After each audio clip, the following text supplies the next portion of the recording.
Harp on Sports, the bar. Harp on Sports, the podcast, audio, media, radio, network. Follow, share, subscribe, like at Harp on Sports Twitter, at Harp on Sports Instagram, Harp on Sports, the Facebook page, harponsports.com. Of course, podcast available, YouTube, Spotify, Buzzsprout, Apple Podcasts. Okay, a little Tebow's temperature, Kings Court. Jonesin for a jolt with you here as we hit the late stages of May. You know, if you're watching, I got my LeBron nose shirt on. By the way, you can watch our podcast also via YouTube. I'm going to get to that coming up in about 10 minutes. I want to start off with Tebow's temperature first. Tim Tebow is now an NFL football player. Again, as the Jacksonville Jaguars and Urban Meyer bring him in. Now, look, I want to see him succeed. My thought process on Tim Tebow, like a lot of guys, I don't root necessarily for anybody to fail. Tim Tebow's not a bad person. I want to see him succeed, but not at the expense of my intelligence. If you have a kid that's really bad in physics, if you have a kid that's really bad at math, telling him, well, you know what? You could be a NASA engineer. You could be a space shuttle commander. That's just not realistic. It's not. If you don't like running, being a track and field star is probably not up your alley. I want to see Tim Tebow succeed, and he wants it really bad. There's a lot of people that want it really bad. Oh, no one will work harder. That's fine.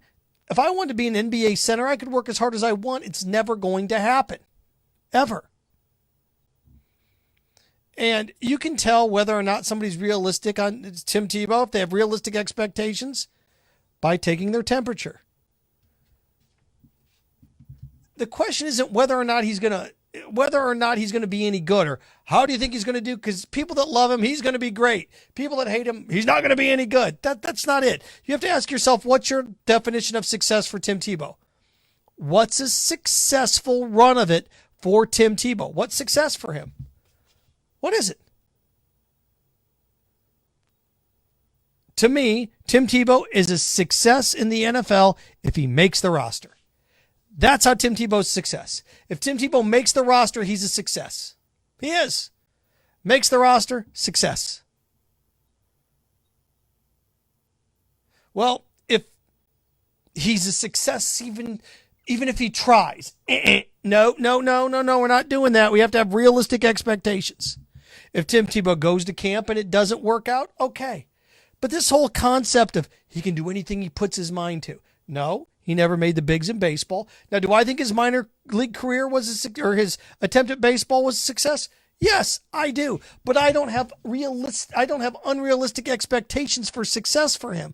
I didn't. What was my definition of success for Tim Tebow as a minor league baseball player? I went back and listened to one of my shows from 4 years ago when he decided to do it. What did I say? I said, you know what?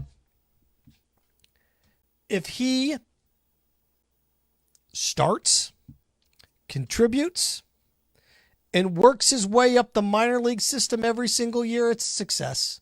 And he did. Well, and he's got to make the bigs. Okay.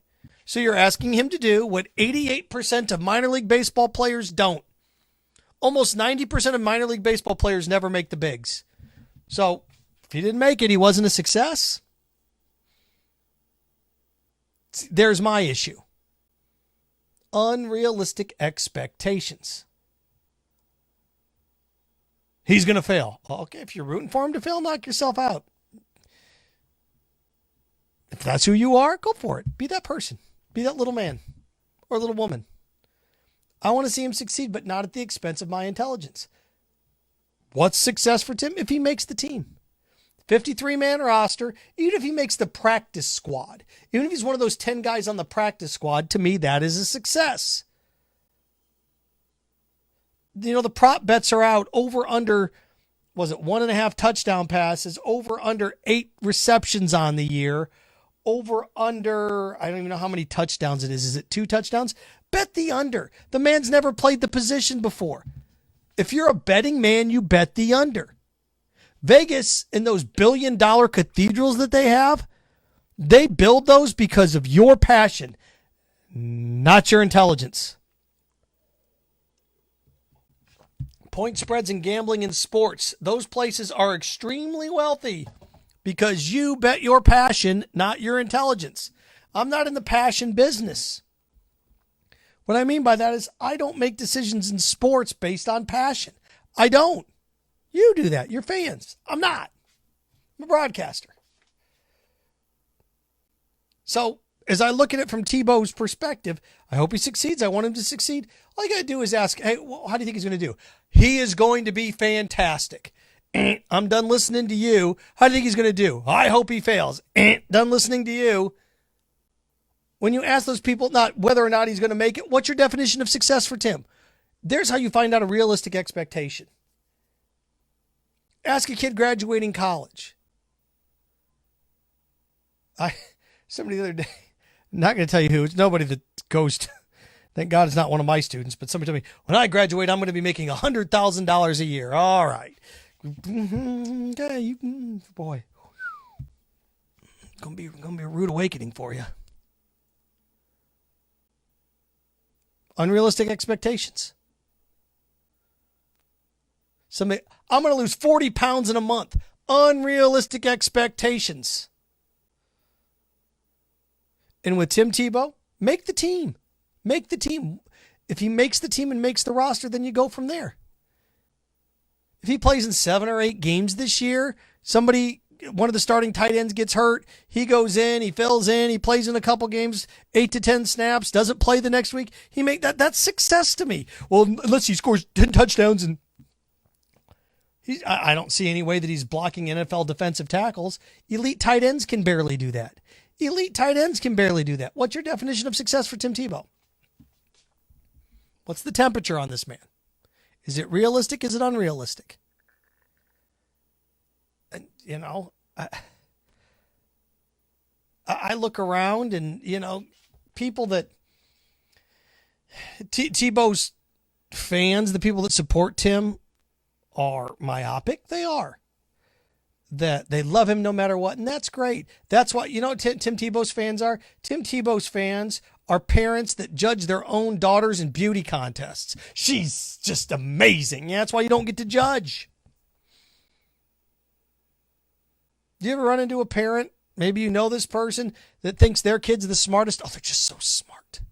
I always tell them, Mozart wrote his first concert at 8. Your kid doing that?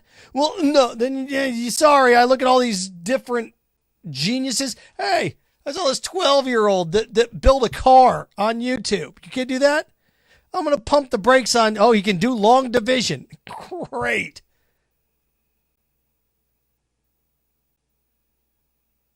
If I want to know how smart your kid is, I'm not going to ask you. I'm going to ask an unbiased person. That's where I am with Tim Tebow. If you're too close to the situation, you can't make sense of it. That's why they don't let people operate on family members as doctors. Too close. That's why judges have to recuse themselves from cases that they're familiar with the people involved. Too close. The question isn't whether or not Tim's going to succeed or not. That's not, how do you think he's going to do? I think he's going to be great. What is your definition of success for him? The definition of Tim Tebow being successful should he makes the roster. If he makes the roster, you got 90 guys. That means he's not competing against. Here's what's funny about this. If he makes the 53-man roster, that means he beat out 37 other guys. No, it doesn't. There's 5 tight ends. He's got to beat out 2 of them. He's got to beat out 2 guys. 2 guys. Got to beat out 2 guys. 3 guys. Can he do it? We'll see. I heard today he's going to play H-back. No, he's not. He's not an H-back. He's not, gang. We could be Taysom Hill. No, he can't. Realistic expectations. My kid can be anything that they want to be. No, they can't. 5'9", they are not going to be an NBA center. If you get a D in physics, you're not going to work for NASA. Realistic expectations. Tim Tebow's not going to be an H-back. For crying out loud, he's got Etienne, who he just drafted, who's going to be a slot, but also in the backfield. He got a 1,000-yard back coming back, right? The Jaguars do have a 1,000-yard running back coming back. He signed Carlos Hyde. You going to beat out Carlos Hyde? Is that what he's going to do? I want to see him succeed. Realistic expectations for Tim Tebow. What are they? Makes the roster. Again, if you're rooting for him to fail, you're a turd. You are.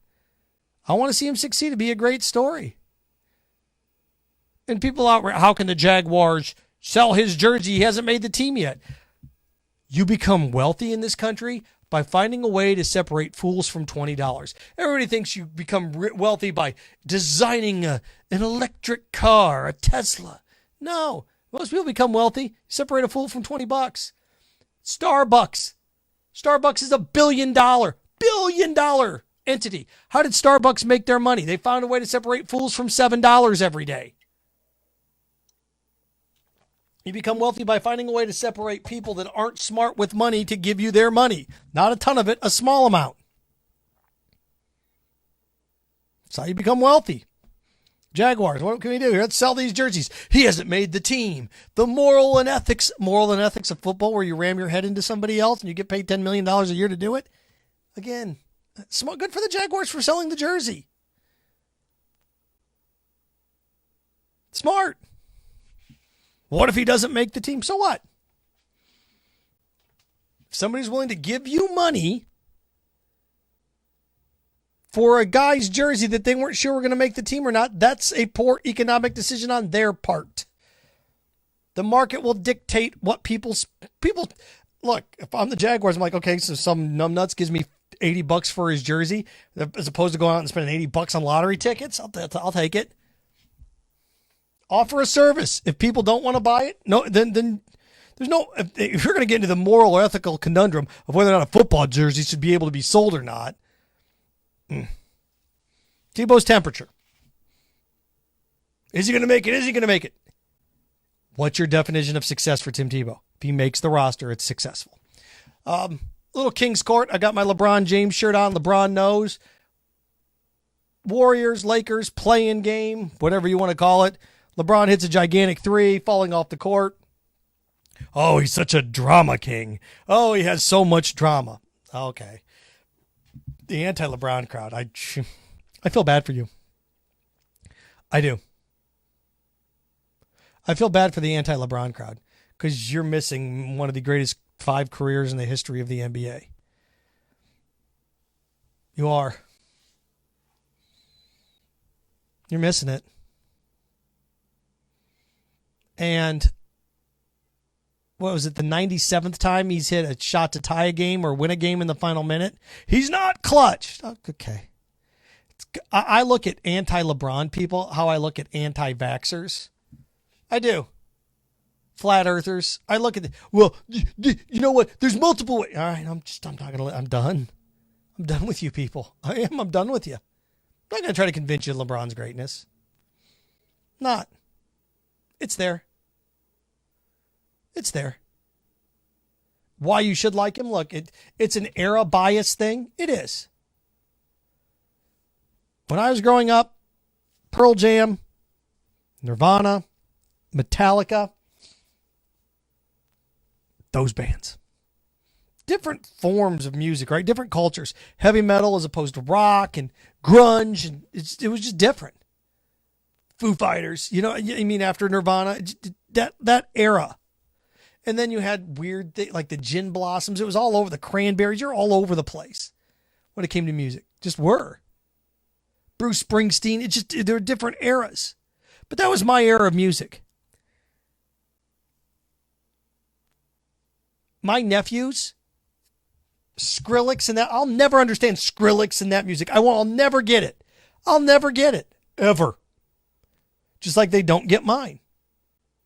Now, as you get older, you appreciate previous generations, but it doesn't mean the same to you because you're going through puberty, you're growing up, you're dealing with different things. Just like what the Beatles and the Stones meant to my parents, I'll never quite grasp that. Just like they'll never grasp what Nirvana and Pearl Jam and Metallica meant to me. Just like I'll never understand what Skrillex and whatever my nephews, I'll never get that. I'll never get it. And that's okay.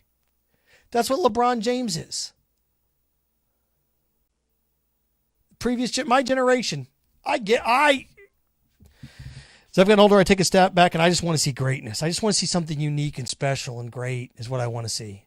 That's what I want to see, greatness. In my lifetime, I hope somebody tracks down Joe DiMaggio's 56-game hitting streak. I want to see something unique and special. I do. LeBron James is going to pass Kareem Abdul-Jabbar in the next 2 years. It's phenomenal. And to appear to be edgy, to hate the man for it?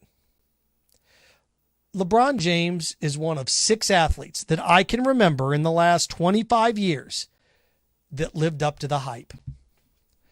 LeBron James is one of 5 or 6 guys in the last 25 years that had unrealistic hype expectations, and he lived up to it.